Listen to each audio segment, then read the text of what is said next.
We are days 2 and 3 of Shotokan Karate. So, um, I am delaying this post to today on day 3, posting about 2 and 3. I wrote a note about it. I put, for day 2, I didn't post. I slept poorly due to staying up slightly later than needed. Road construction kept me awake late, and I naturally wake up early, but still wanted to do my workout. I had to get healthy groceries yesterday morning, and I cooked the birthday breakfast for a family member, and a healthier breakfast for myself because we kind of eat differently. And then later that evening had a birthday dinner, so there was some time that was kind of not really fully my time to do some of the exercising and be able to talk about it more. And I decided to rest early instead. So I think the night before yesterday, I had lights out at 9 p.m. And I did do the karate lesson and tried lifting. I kind of went through the motions though, because I was pretty tired. Even though my lights were out at 9 p.m., I put it would have been better if I wasn't sleep deprived. And I put for day 3, I need more sleep to get further. And this construction is not helpful. It's not so much the noise as it is the vibrations, the windows and the floor shaking for multiple hours on end, about 5 hours, and then they start late. So after day 1 of the karate, that night the construction started at 2 a.m. and I had decided on my own to stay up a little late. I was like, if I stay up till about midnight or 1, that's not really gonna break anything. I didn't know that construction was gonna start at 2 a.m. So right when I was just about to drift off to sleep, construction started, and it went until very early morning. So let me see if I said when. Yeah. So for Tuesday, I wrote that I slept very late last night. Construction near 2 a.m. I got somewhat irritable about some of the stuff I was listening to online. Some inconsistencies with some content that I was kind of listening to, and just kind of being irritated being up too late. But I did do 68 minutes worth of exercising. So as far as day 1, I feel like I did way more stretching than cardio and lifting. Day 2, I did some upper body lifting, and I did more of the slow movements with the karate class, still in class 1, up until the part where they were doing elbows to knees, and a little past that. So for day 3, I'll start at about that point. And there's sirens again.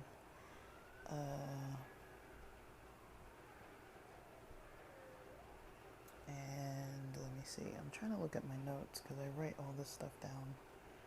So I put for day 2, this was the night for day 2, my bedtime routine, which was last night. I kind of had some self-care between like 6 and 7 p.m., between 7 and 8 p.m. I was kind of writing personal notes, just kind of thinking, reflecting. 8 p.m. I started listening to some ASMR until pretty late at night, and then the truck started rolling in around 8 p.m. I had a little video clip I made of them I'm not going to share it, but a little video clip of them backing in the trucks into the center divider of PCH. And it was around 8 p.m. when that started. And then the construction got loud near 11 p.m. And it went on to like maybe 1 a.m. I could hear it. I could still hear it 2 a.m., 3 a.m.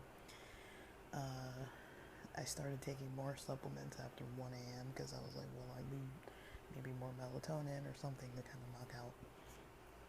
And so basically, as of today, I slept very poorly. So this is day 3, and I'm on a couple nights now of poor sleep. Last night I slept about 4 a.m. to 10:15 a.m. I'm kind of considering I might need to shift my sleep schedule. I might have to start sleeping like 5 a.m. to 1 p.m. or something.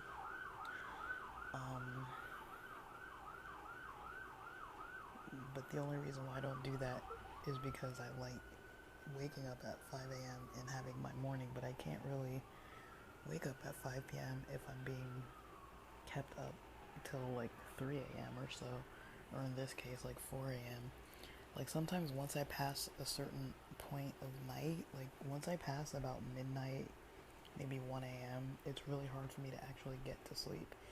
So, you know, if I'm up past that point, I'm probably gonna end up being up till like 4 a.m. or so. So it's kind of an issue. It's hard for me to get back to sleep. But so I might just end up just shifting my schedule later. But I think it'll really become a problem if I don't have the morning hours to myself, because I really don't. I don't know. I really don't like sharing my mornings. I try to not have to really do that because I lose focus. So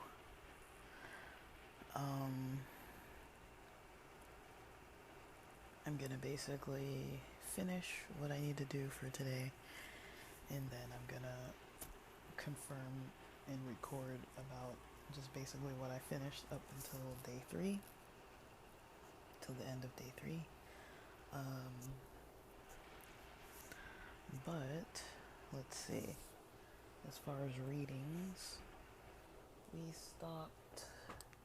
I need to get the books. We stopped around page 3 of this book, and so I'll look at a couple more pages so that we can end into chapter 2.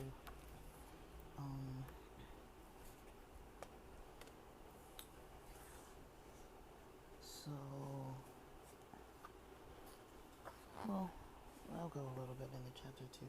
There's more, on page 4, there's more history. So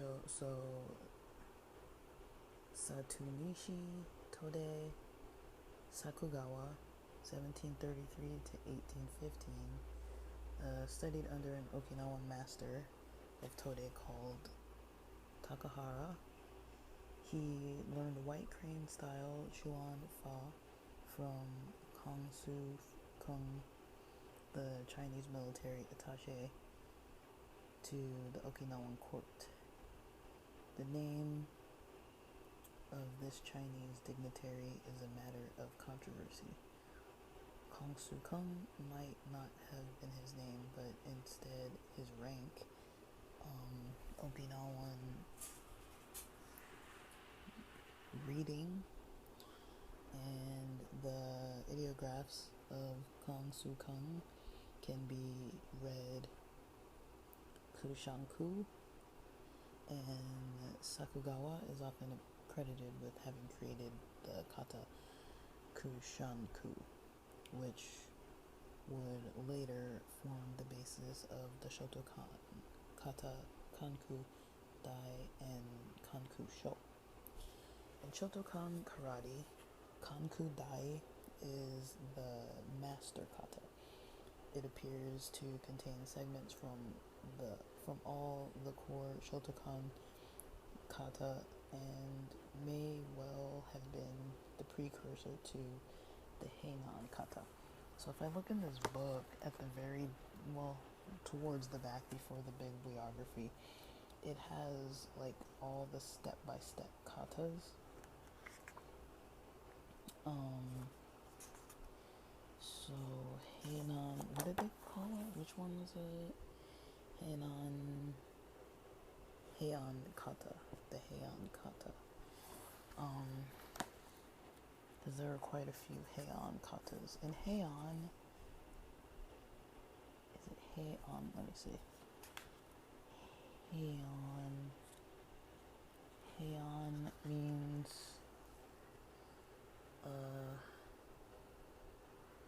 Heian means peace. Shotokan Karate contains 5 Heian kata: the Shodan, Heian Nidan, Heian Sandan, Heian Yondan, and Heian Godan. So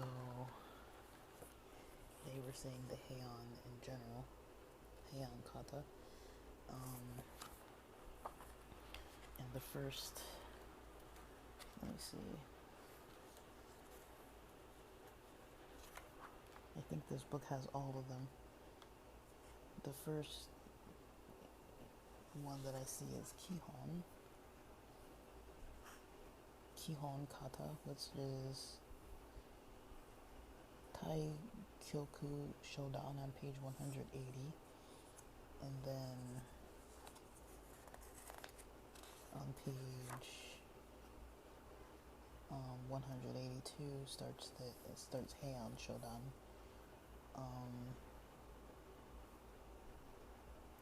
It includes a downward block, forward punch, upward block. It's got a lot of blocks and punches.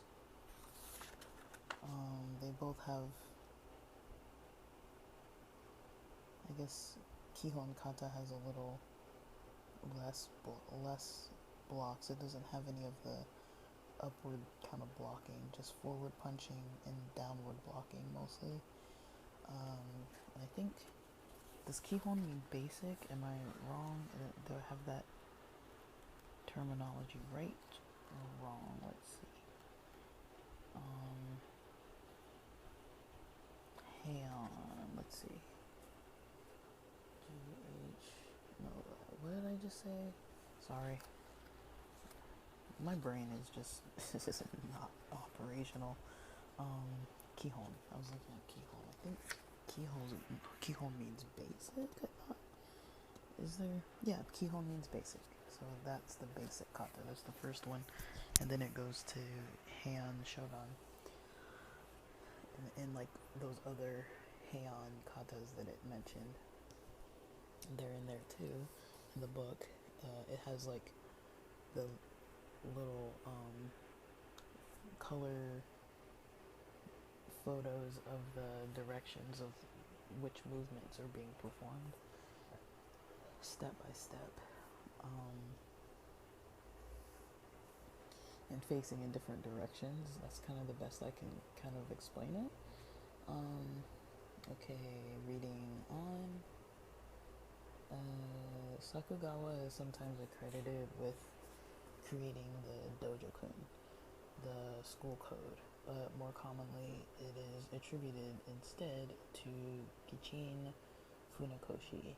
The Dojo-kun is recited in many karate schools to this day. Its most literal translation reads, "Each seek perfection of character, each protect the way of truth, Each foster the spirit of effort, each respect others, each guard against impetuous courage. Perhaps Sakugawa's greatest legacy was his most famous student, Sokon Matsumura. Sokon Bushi Matsumura, 1797 through 1893. This heading says the bodyguard. If there was one man responsible for the transformation of Okinawa from what was essentially a Chinese art to the new art of karate, it was Sokon Matsumura. Matsumura started training with Sakugawa at the age of 14. He was determined to become the greatest fighter in the land. He went on to become Master of Military Affairs in the Royal Court, a highly important position as it would have meant that he was responsible for the safety of the king. After the capture of Okinawa by the Satsuma clan, the king was required to spend half the year in Kyushu. Naturally, Matsumura traveled with the king, and it was during this time that Matsumura learned the sword fighting art of Jigen Ryu Kenjutsu. Legend has it that Matsumura was given the title Bushi, meaning warrior, by King Shoko after he fought a bull unarmed.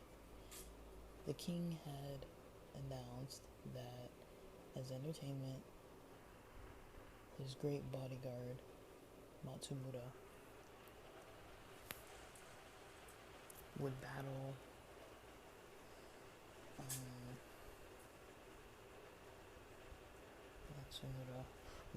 a raging bull.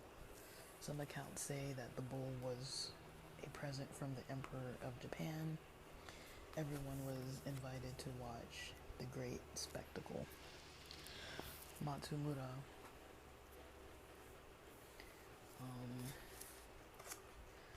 Emperor of Japan. Everyone was invited to watch the great spectacle. Matsumura had to accept the challenge or lose face. On the appointed day, he turned up to face the bull. He stared into the bull's eyes, and it turned around and bolted. He had defeated the bull just by looking at it. Matsumura had accomplished this apparent miracle by careful preparation. On discovering the impossible task he had been set, he went to visit the bull, taking with him a long pin. He looked into the eyes of the bull and poked it on the nose. He repeated this every day up to the day of the challenge. He thus trained the bull to fear his gaze, and so actually won through careful planning. Over time, Matsumura served as chief bodyguard to a total of 3 Okinawan kings: King Shoko, King Shoiku, and King Shotai. All 3 of these kings were deposed by their Japanese masters. The last, Shotai, was ousted at the beginning of the Meiji Restoration when the kingdom of Ryukyu became the Okinawan prefecture. Shotai was abducted and taken to Japan, where he lived out his final days in exile. The aristocracy was abolished, and this would have put Matsumura and all the other shuri officials out of work. Matsumura would have been in service at the time that Perry made his historic visit to Shuri and given his position. It is quite likely that he would have been in that hall standing at the regent's side facing 200 Marines This event may have influenced the direction of Matsumura's training and so have helped shape modern karate. Okay, the next part on page 5 here. Anko Itosu, 1830 to 1915. I'll take a little bit more of a sip of this pre-workout here, because I'm going to be working out when I'm done reading this.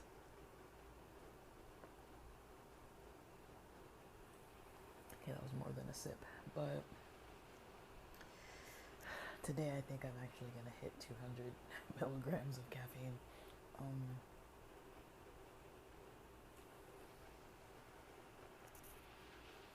I barely got up around 10 a.m. or so, and right now it's 12:49, and I'm struggling.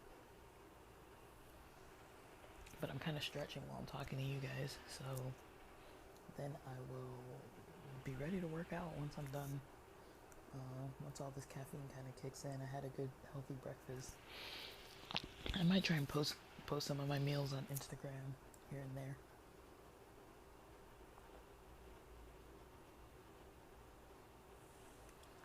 Okay, that's definitely way more than a sip, but I can tell while I'm reading just kind of how slow my brain is. So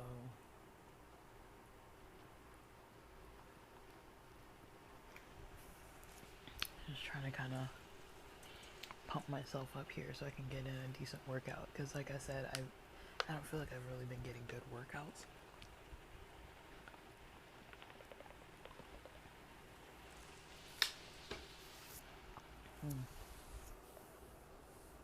But I also want to find a predictable time for this construction, because if I can figure out when they're doing it, I can arrange my schedule accordingly. But because it just seems kind of random, I really don't know.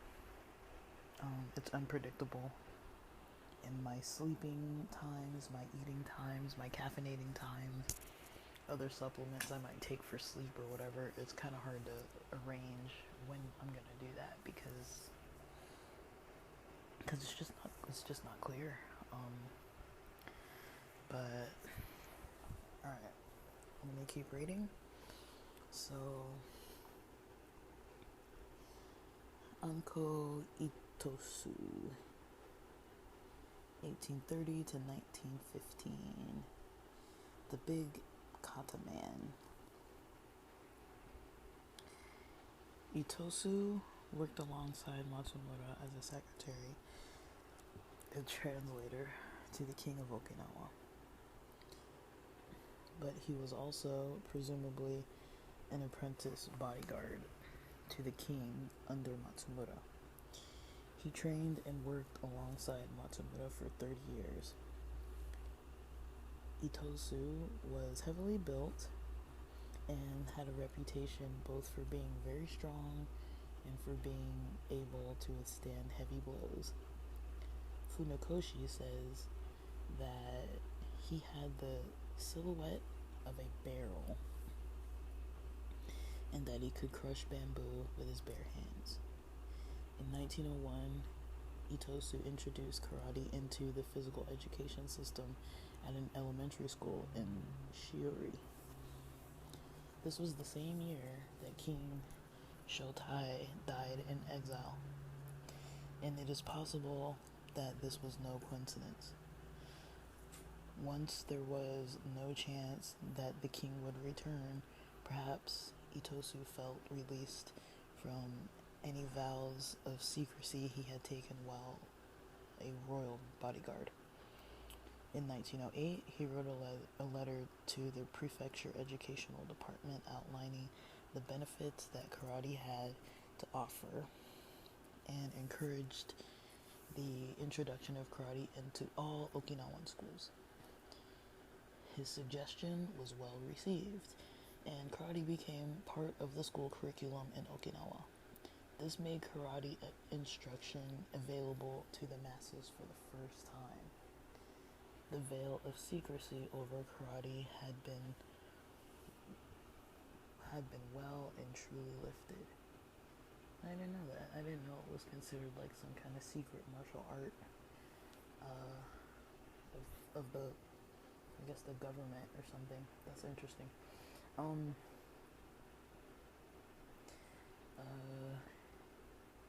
Itosu's greatest legacy in his contribution to karate kata. He decided that some relatively easy kata were needed for teaching to middle school students.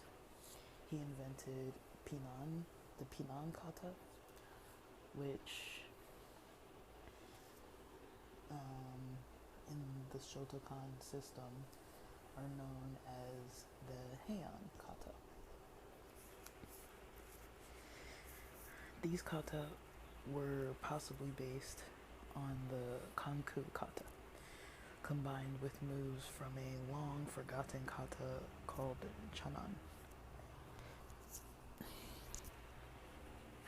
Other kata that Itosu is reputed to have created are Naifanchi Nidan, page 6,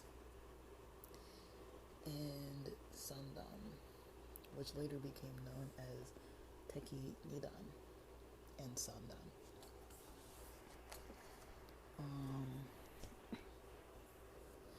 An alternative theory is that the three Teki kata were originally one long kata, and Itosu split them up. He also standardized the versions of Kankusho and Kankudai that are based on the kata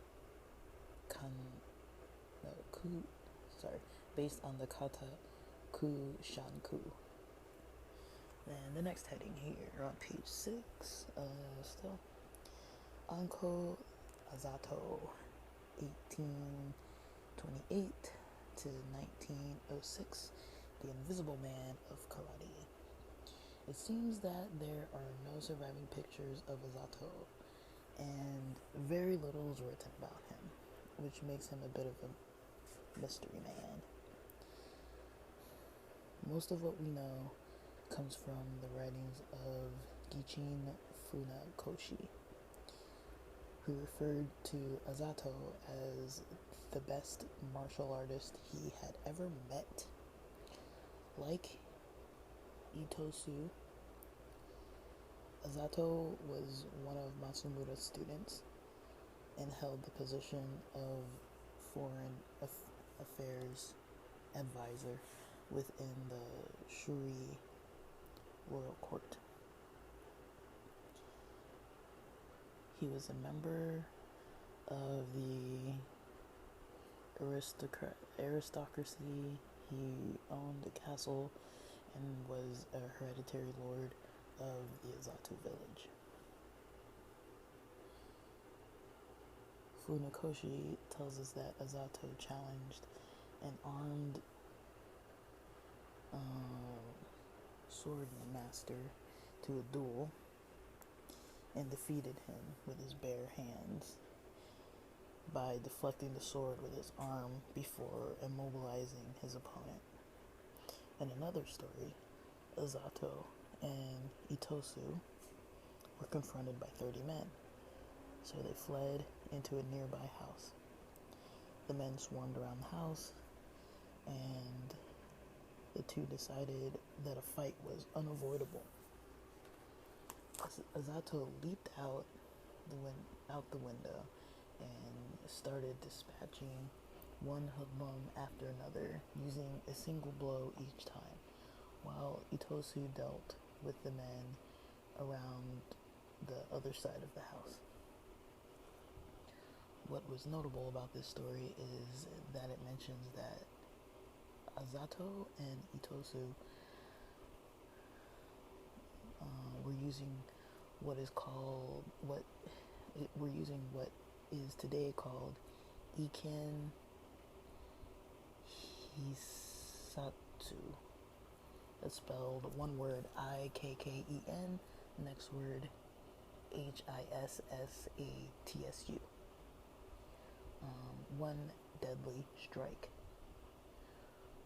which represents the ability to defeat an opponent with a single devastating attack.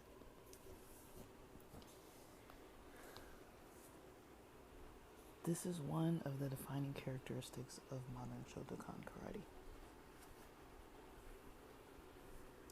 Okay, next heading, next part of this column, karate, a Japanese martial art. Gichin Shoto Funakoshi, 1868 to 1957, the father of Japanese karate. Gichin Funakoshi was the school teacher from Shuri who is credited with bringing karate to Japan, thus earning himself the title of father of modern karate, or sometimes father of Japanese karate. In fact, he wasn't alone in bringing karate to Japan. Many karate masters from Okinawa traveled to Japan to promote their art, including Kenwa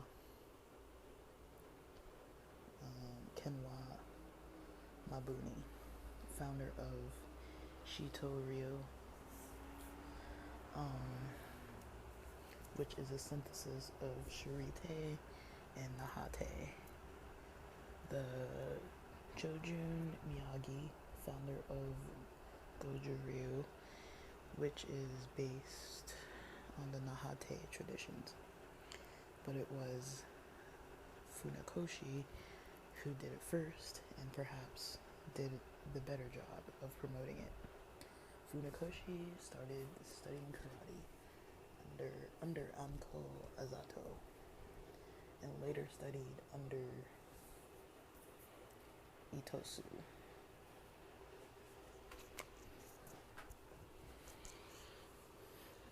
Alright.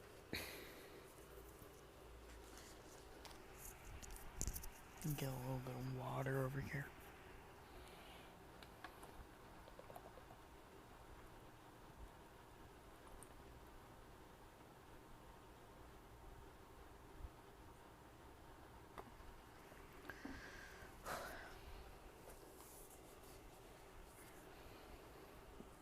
Okay, gotta stay hydrated in this heat. Alright, so let's see. Funakoshi recalls that he spent 10 years learning the 3 Maihanchi Teki Kata under Itosu. In 1913, as chairman of Shobukai, the martial arts Association of Okinawa, Funakoshi organized a group to travel around Okinawa performing public demonstrations of karate. It wasn't until 1916 that he was able to take karate to Japan, where he demonstrated at the Butokuden, the official center of Japanese martial arts. This event and the demonstrations that followed helped to bolster the popularity of the art. However, it was the visit of the Crown Prince of Japan, Hirohito, that really raised the profile of karate. And in 1922, Funakoshi was invited by the Japanese Education Ministry to demonstrate karate at the first all-Japan athletic exhibition in Tokyo. During this time in Japan, he stayed as a guest of Jigoro Kano, the creator of judo. and taught at the Shotokan, the judo school. At the time that Funakoshi brought karate to Japan, the country was going through a very nationalistic phase. And anything that was not considered to be pure Japanese was regarded with suspicion or contempt. Karate, of course, was Chinese and Okinawan in origin. To overcome this perception, Funakoshi portrayed karate as following the Japanese Budo martial tradition and made the following changes. The first ideograph of karate was changed from the old one that represented China to the new one, meaning empty. So as far as like the characters, the kanji characters that are used to spell it out, kind of how they were talking about in the beginning pages there the other day that I read.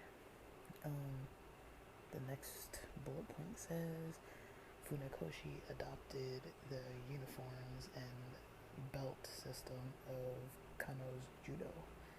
Before this, there was no such thing as a karate black belt.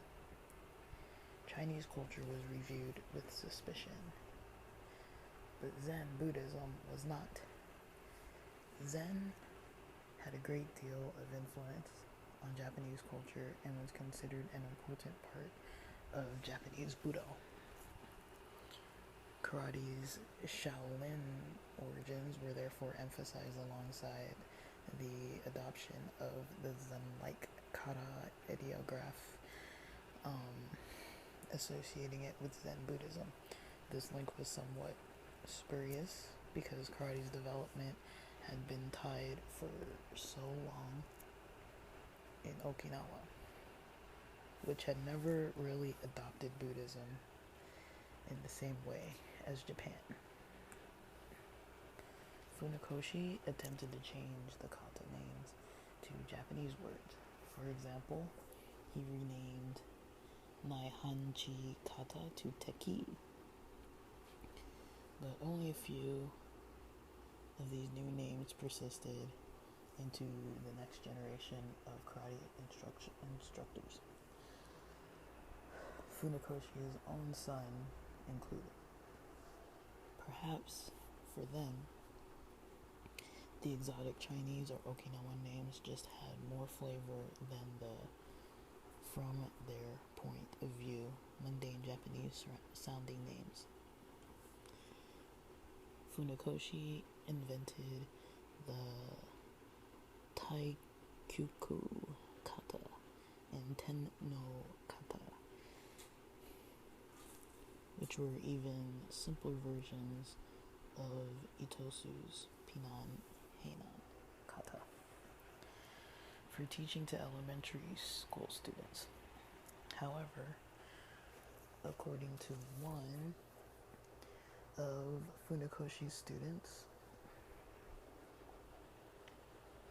Shigeru Egami, these kata were in fact created by Funakoshi's son, Yoshitaka. By 1935, Funakoshi had sufficient financial backing to build the first karate dojo or training hall in Japan. It became known as the Shotokan, after Funakoshi's pen name, Shoto, literally meaning pine waves, and kan meaning house. Then there's this whole entire chart here on the second column of page 7. It says Shotokan kata names, and it has the Okinawan/Chinese name. So those names are Pinan, Naihanchi, Seisan, Chinto, Niseishi, Wanshu, Rohai, Useishi, Jiin, Sochin, and Chinte. And those are different for the Funakoshi's new Japanese name, and then there's a modern Shotokan name. So there's overlap most of the list except for the last four. So the ones that are the same between Funakoshi's and modern are Heian, Teki, Hengetsu, Gankaku, Nijushiho, MP, and Meikyo. The ones that are different, you have Funakoshi's versus modern. So there's Hotaku versus Goju Shiho. The next is Shokyu versus Jiin. The next is Hako versus Sochin. And the last is Shoin versus Chinte. So you can see, other than the fourth to last, which they're all different, which is on the Okinawan Chinese or slash Chinese side, there's Useishi, and then Funakoshi's is Hotaku, and modern is Goju Shiho. All the other last three have the same Okinawan Chinese and modern Shotokan name. Those three are the same. The last three are the same for those, and then the Funakoshi's name is different for the last three. So I hope I understood. I explained that table. Okay. Yeah. But you'll have the pictures if they don't get taken down. I'll post the pictures for you guys, or a link to the pictures.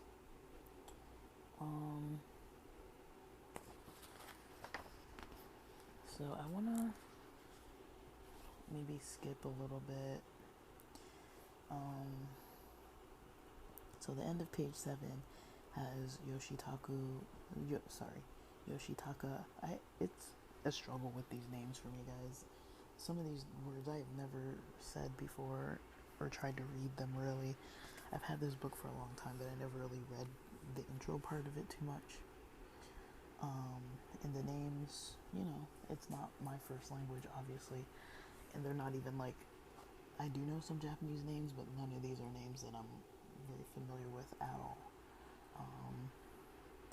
I know basically how to pronounce Japanese words, kind of basically, just like as far as they're written with English letters. I kind of understand generally how to pronounce them, but my accent is not very good, and it's still kind of a little difficult to read all these things, but I'm trying not to completely shy away from it. But let me kind of breeze through this next part and just kind of paraphrase some of it.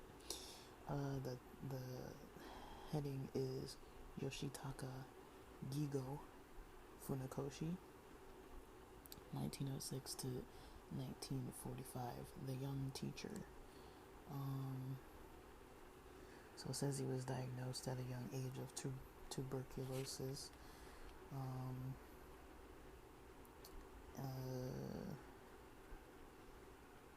In 1913, pretty much. And let's see. He is said to have been responsible for the introduction of the sidekicks Yoko Kekomi and Yoko Keage, and the roundhouse kick Mawashi Geri into the Shotokan Karate system. Then going on to page 8, there's two headings. There's the Karate Corporation following the Second World War.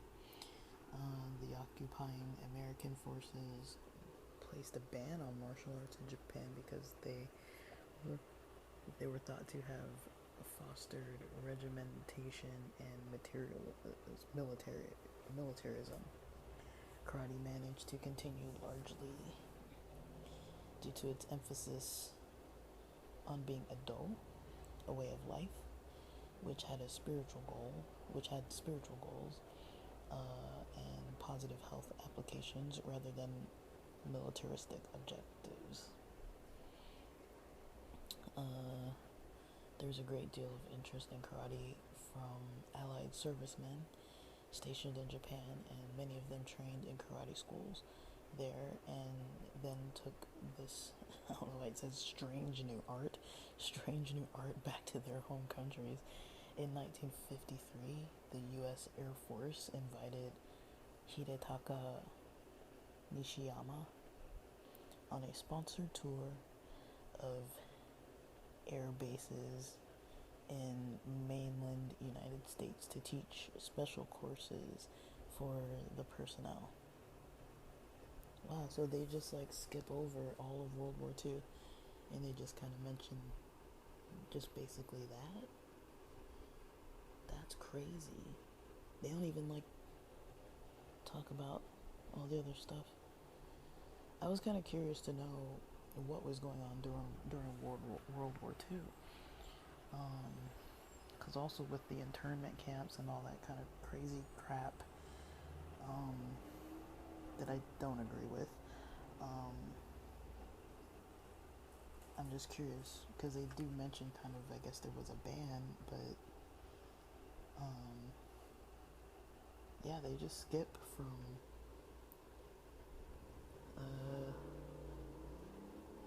Yoshitaka's lung infection in 1945 when he died.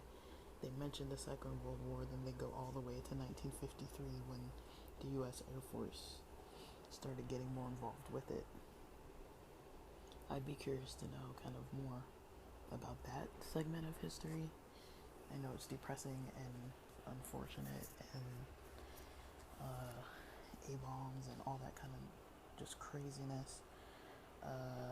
But I would like to know what was going on in the Japanese areas in that time. I do like that so far they've mentioned a lot of names in history, some big names, some big events.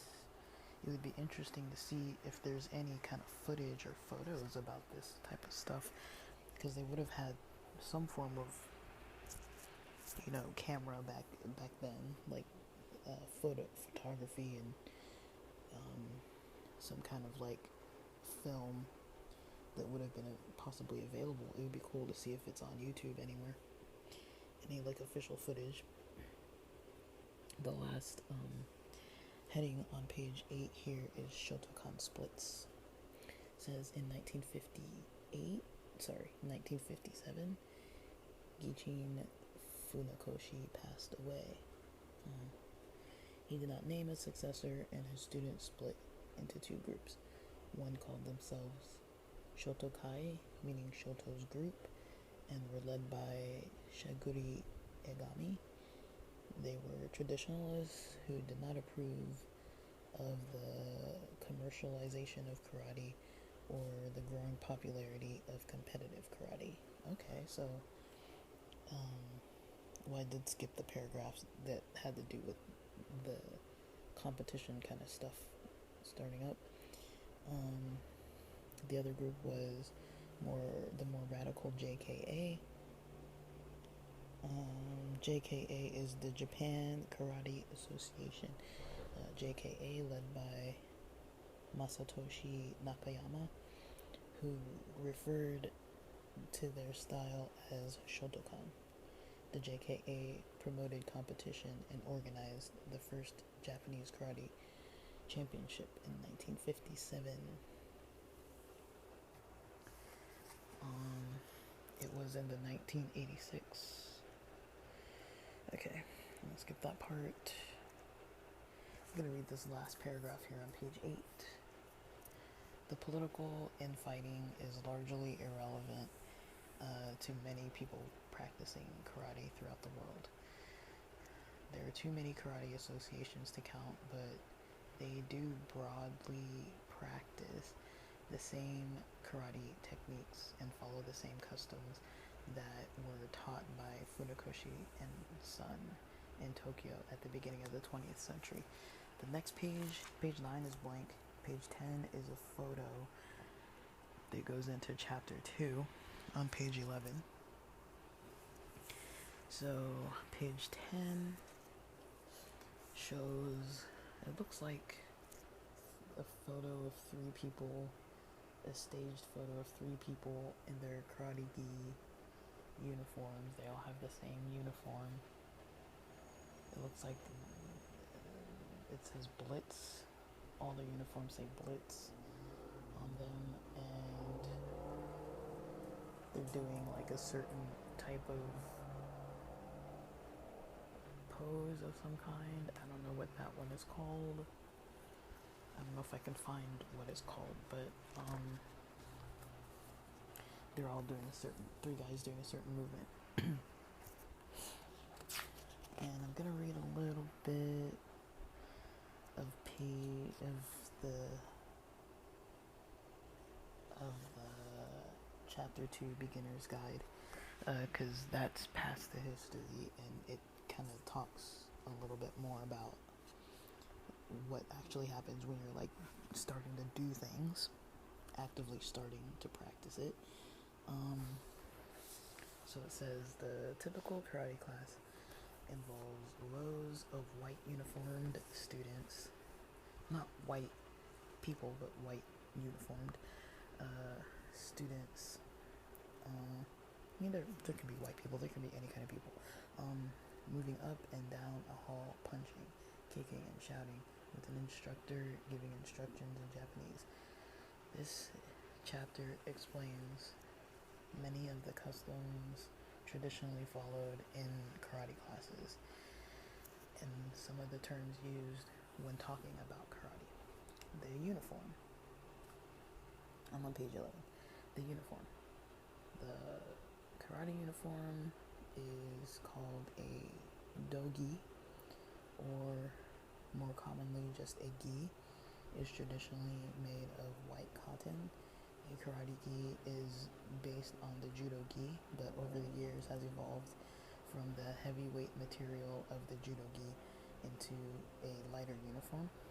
The karate gi also has ties on both sides of the jacket, which are not present on the judo gi. When tied up, they help keep the uniform together. The judo gi is held together solely with the belt. Because the karate uniform is lighter weight, it cannot take the same punishment as the judo gi. If someone grabs your jacket and tries to throw you, the karate gi may tear. One way to avoid this is to leave the ties untied, which will tend to result in the jacket just getting pulled out of the belt, but not tearing. Many karate schools will insist that students wear an iron gi. The key is to look tidy. I've definitely heard some traditions, I don't know how true they are, but just from people that I knew who practice martial arts, such as like, you don't really just like wear the uniform around. It is expected to not have stains. It's supposed to be white and pressed and clean. I've heard certain things about like your nails. You have to cut your toenails, cut your fingernails, keep everything trimmed. I've heard that especially in judo, because it's like you can scratch people with your toenails and stuff. And anything that causes bleeding like that can be a risk. These days with blood diseases and stuff, nobody wants to be exposed to that, or infections and things. So there's a cleanliness aspect, and if you're in close quarters with people doing like holds and throws and pins and all kind of stuff, you don't want some smelly, sweaty person. Like, you're already probably going to be athletically sweating, but you don't want somebody's dirty uniform or dirty feet, or like weird like fungus toad scratching you or something. So just out of respect, I have heard that there are some kind of dojos, at least from my judo friends, I've heard things like that, about certain cleanliness, tidiness types of things. I've heard also about the belt, that it's kind of, I don't know, sacred might be too far, might be taking it too far in the explanation. I wouldn't say that I've heard of anybody calling it sacred, but,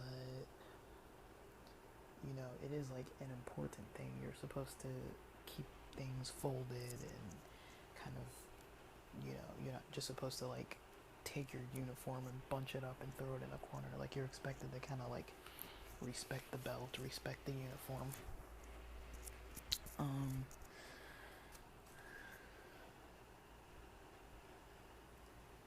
And a lot of times some of the dojos have their logos and stuff, or like the brands have their logos. I have a gi. I think I've posted a picture of it by now. I got it off Amazon years ago. It doesn't fit well, but whatever. I'd say the belt for my weight size is too small, but I can still technically tie it properly. Just the parts that hang down don't hang down very far. And it's a little snug. The pants that I have are elastic band at the top, and they're too long, so I have to roll up the bottom a little bit, cuff them, and I guess the inseam, the crotch part, has like it's a little bit like fortified. It's got like some extra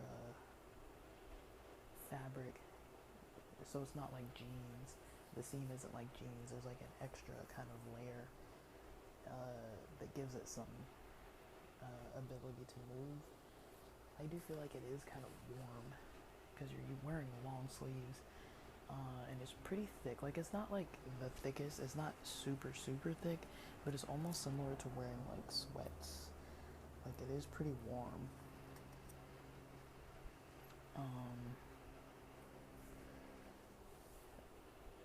Especially, yeah, and then I guess, like, if I do wear it when I practice, I just have like a tank top underneath.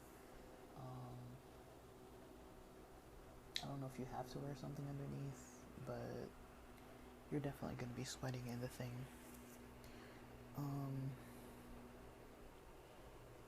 Okay, so the heading, the karate tripos, Kihon, Kata, and Kumite. If you remember watching Bloodsport, if you remember the Kumite, basically they fight to the death. This is not the same thing. Karate practice can be considered to consist of three components: Kihon, Kata, and Kumite. Kihon means basic. When you practice Kihon, you focus on repeating the basic techniques that form the foundation of all the other elements of karate.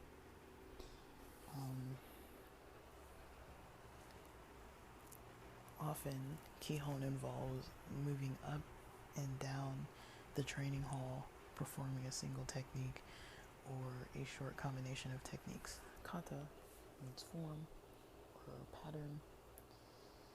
In the context of karate, this means a sequence of prearranged techniques against imaginary opponents. Traditional karate styles are largely defined by their kata.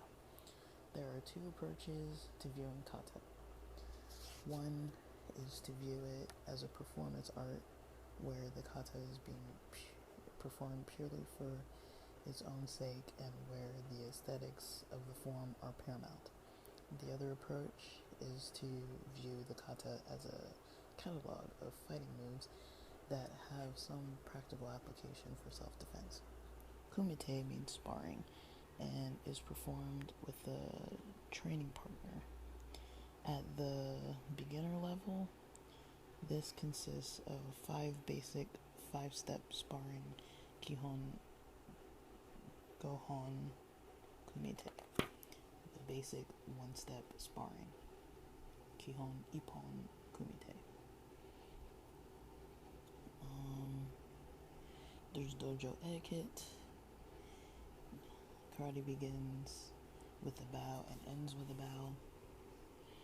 The karate training hall is called the dojo, which literally translated means place of the way. Some karate schools use a dojo that is for the sole purpose of training karate, but most dojos are sports halls that are only used part-time by a karate school. Whatever its physical nature, within the karate dojo, you will be expected to follow certain rules of conduct. General behavior.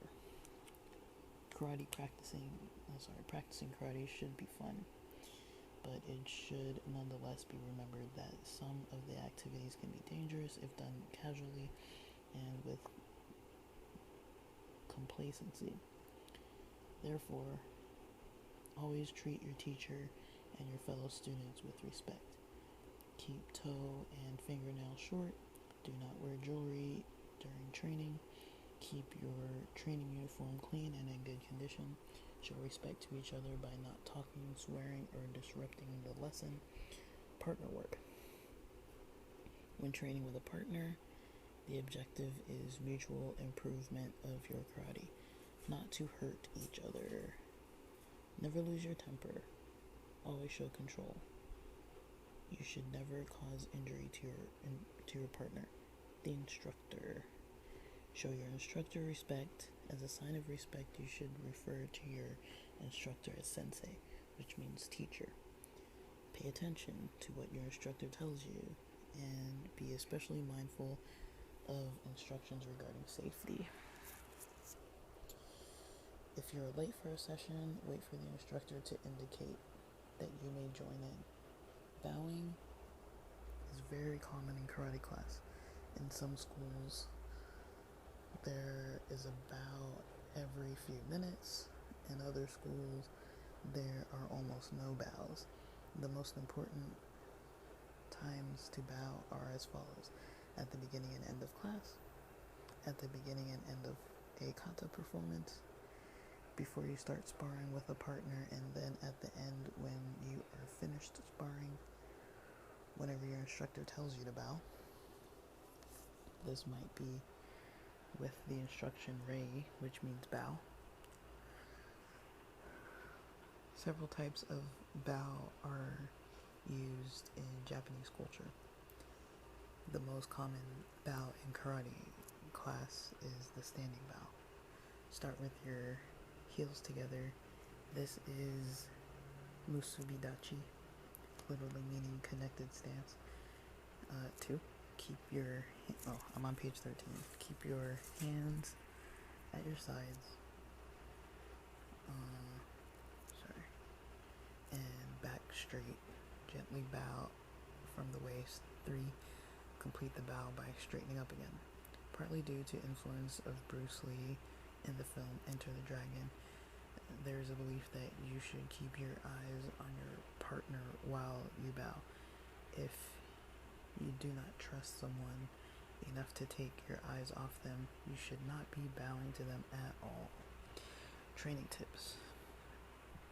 Make good progress. To make good progress, a karate student should train in a dojo with an experienced instructor at least 2 hours per week.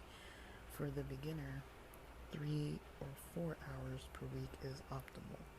Generally, more than 8 hours per week of intense training can be counterproductive because it may result in injuries. Before engaging in intense training, always warm up as detailed below.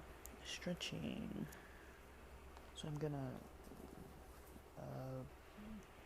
not talk too much about this. So stretching, strengthening, fitness, keep a training diary.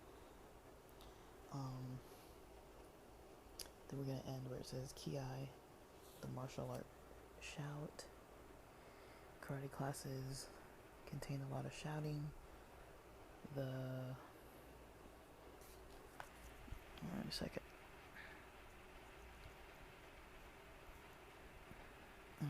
Okay. The martial shout used in karate is called Ki, a Ki, which literally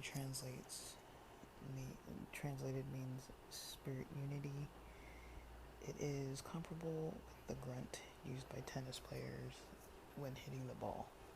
Monica Seles was renowned for her grunt. Many players complained about it putting them off or disguising the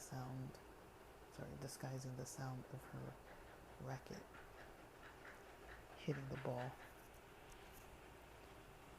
But she felt that the grunting simply helped her to generate more power in her shots. In karate, the Ki is indeed also used to distract the opponent as well as to help focus power. You should use the Ki for the following reasons: to boost your confidence by psyching yourself up before a fight, to intimidate or unsettle an opponent, to help with breathing. Holding your breath while attacking is a common mistake, and shouting Ki on the technique ensures a smooth exhalation. So that's the end of page 13. And to finish that topic on page 14, it says when uttering a Ki, you shouldn't be saying a specific word. Don't yell out Ki. This would be a bit like screaming shout. Ideally, avoid consonants altogether. Something like I or ai, I. So they spell it AI or EIA is best.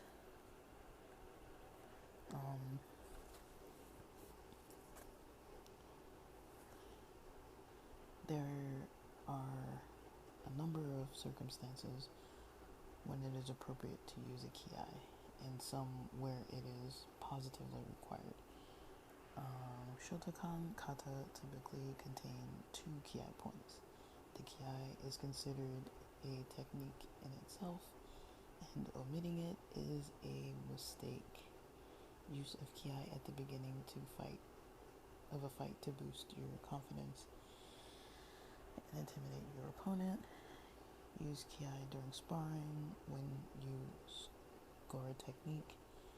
During gradings, it is important to show strong spirit. Use Ki as the last technique of a sequence. Use Ki whenever your instructor tells you to. So I think that's enough reading for today. I've read to you guys for like an hour, and I am not a very, very smooth reader. So with this, I'm about to continue the part of my working out today. So let's see. Of course my computer's not connected to Wi-Fi. Let's see if it even will connect.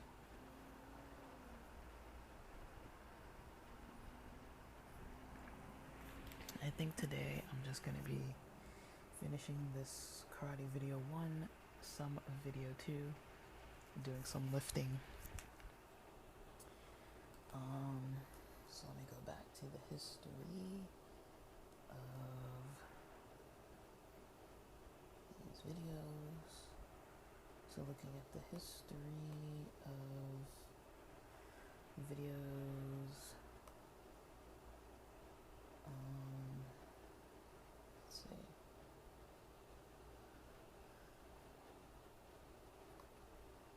White belt class 1. Let's see. Yesterday I stopped at Hiza Geri.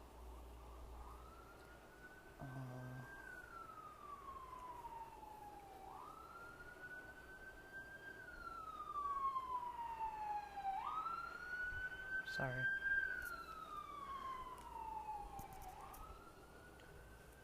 The longer time I spend recording, the more sirens are going to be coming past. Okay.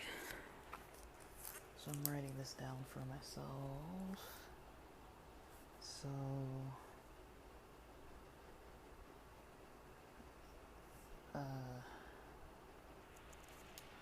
let's see. So I started recording at 12:28 p.m. and I'm gonna put, let's see,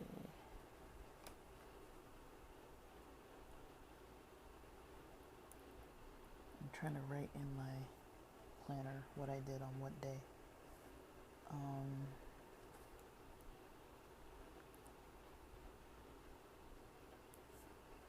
So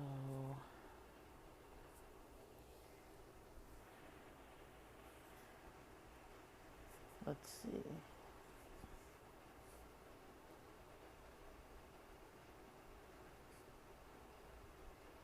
I'm writing it in right now so that did my pen seriously die? Wow, my pen finally died. How much does that suck? I actually really love this pen. Let's see. Can I see the ink well? Ooh, it's completely empty. That's nuts. I used this entire zebra pen. I have another one somewhere. I don't know where it is. I keep a pen near my bed, so I'm just gonna use this.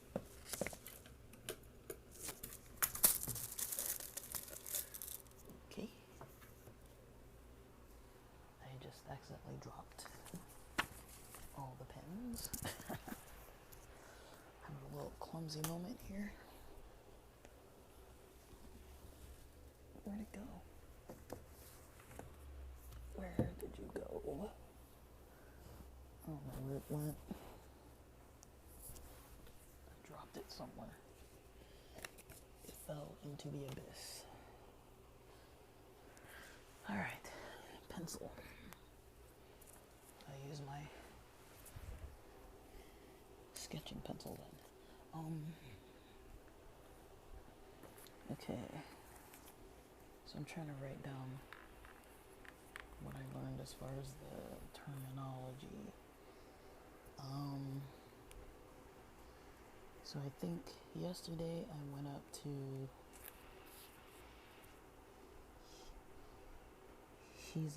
Getty. Let's see.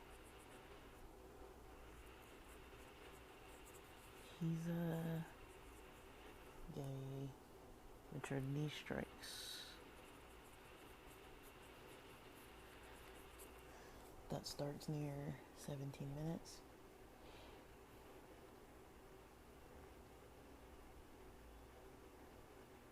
Let's see.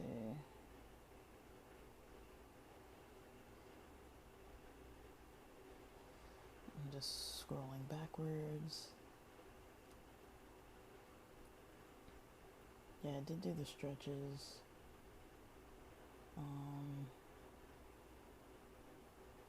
The warm-up and the stretches I thought were pretty good. They're probably going to be for like every day for the most part. So far we've done Kihon drills. That's where we started. And then we start with the first drill was the forward punches.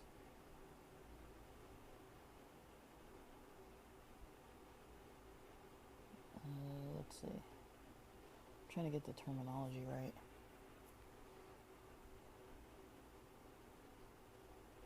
I'm trying to find where they put. I think it's called like Chokozuki or something. Yeah, Chokozuki straight punches. That's what it's called. Chokozuki.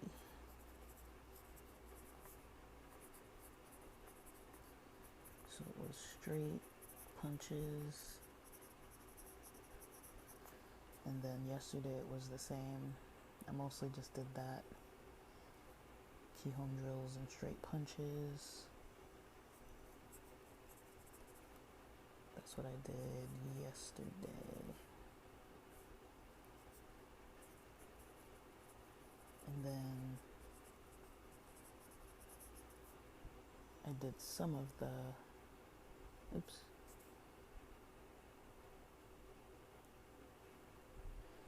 actually, kind of want to keep it with the Japanese words. So chokozuki, and then I started the hiza geri, and then today it's gonna be the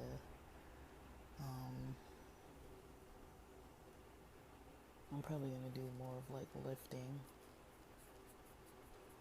than the kihon drills. Starting with, I'll go back with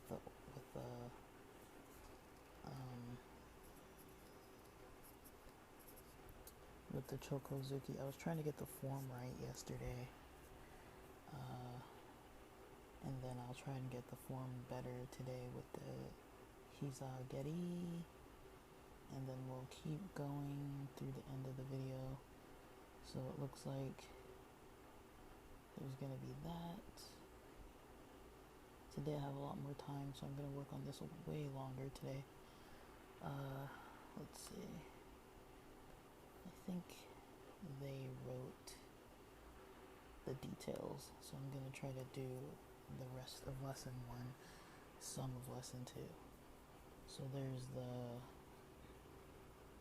age uke, which is the upper block. There's the gedan barai,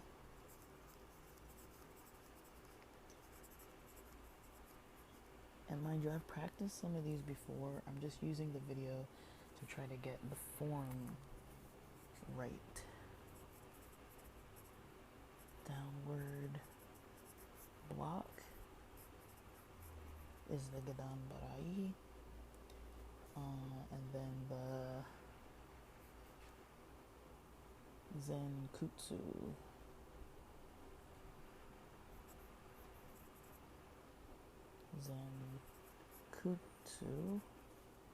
dachi, which is front stance. And then we'll do lesson, let's see, I'm gonna put a square for which lesson we're in. Lesson 1, lesson 1, lesson 1. Then we're gonna kind of go into lesson 2.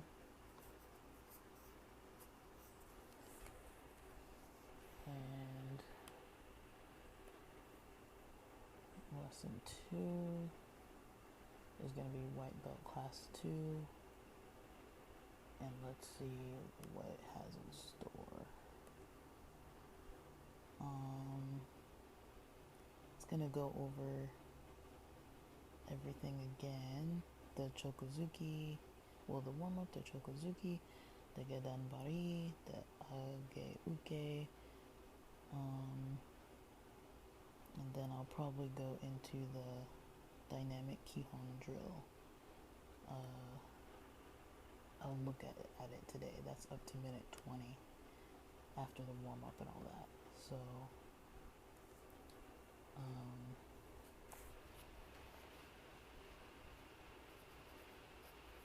up to dynamic kihon drill. And then again, tomorrow I'll be reviewing all this stuff again. Not all of it, but I'm gonna make sure I get the form and everything right on day 4.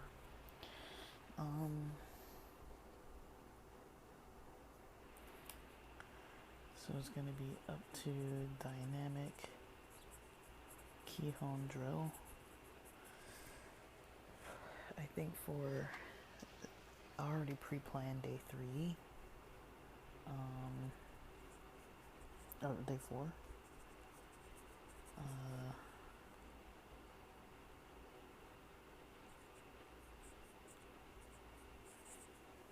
We're gonna do the Kihon drill.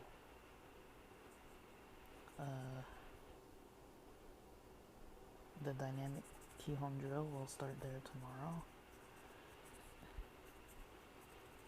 And then I'll also do, I guess they have the Shotokan,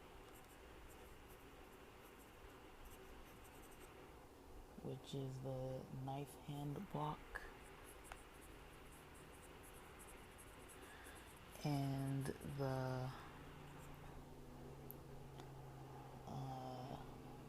Tachikata, which is stances.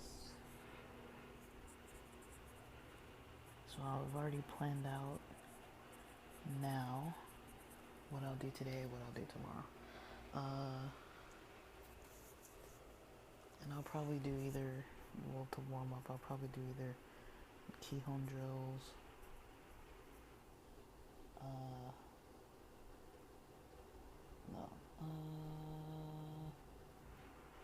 yeah, I'm starting with that. So I'll probably do, I don't know what I'll do for tomorrow's warm-up.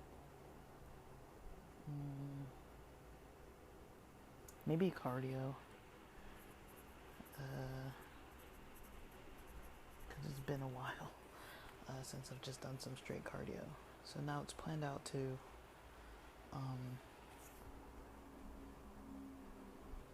day 4 through day 4. I think I'll be able to get through all that. I've got time today, so I'll go through a lot today. And before I post this, I'll just put in the last little blurb about how today's workout kind of felt. Then I'm gonna move on with everything.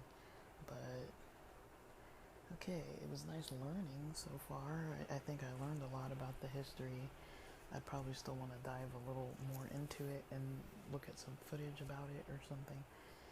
And then also, you know, I did kind of paraphrase some stuff while I was reading, so I'll maybe possibly go back through some more details with it. And then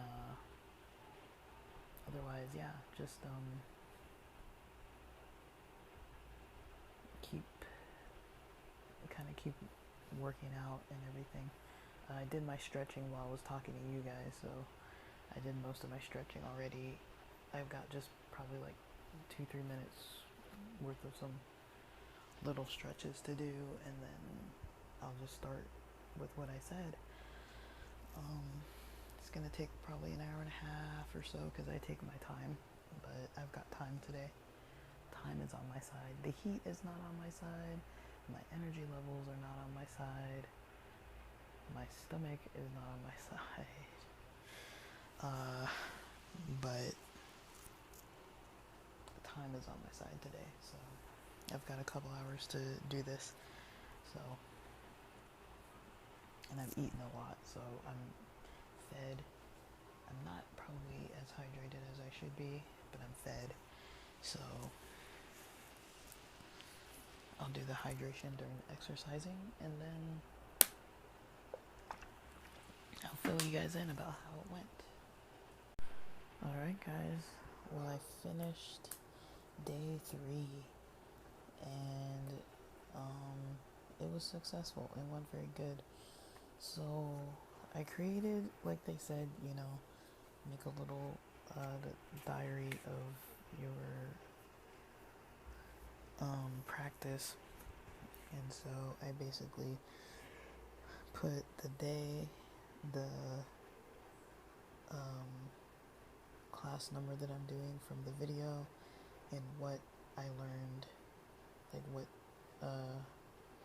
drills or lesson I learned with the name in Japanese, and then what it means in English, and then just some notes. Like today I put that I added a meditation at the end afterwards. And then I put notes about the upper block, that your hand kind of opens, and then with the downward block, one of your arms kind of crosses over your wrist kind of crosses over your shoulder, and then I think I need to pay attention to the widths of my stances.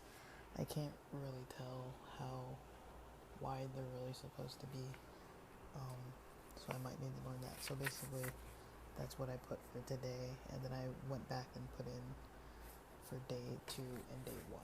And so, if in the future I want to know what I did with the 30 days program, I'll have it all in a little quick notebook. This notebook is a continuation of a notebook where I think a friend gave this to me. It's a mini moleskin, very small. They decorated the outside with a little design and wrote something in Hebrew at the beginning of it, and then they kind of it's just blank from there, and I basically have some sketches, wrote some little poetry and stuff. This is from back in January of 2011, so I've written in it from time to time, but there's really not too much in it. And then it looks like I found it on the January 2nd of this year, so right after the new year, and that's all that's really in it, other than a couple pages in the middle that have some technology notes. So I'm just gonna use it for this because, I don't need like a brand new notebook.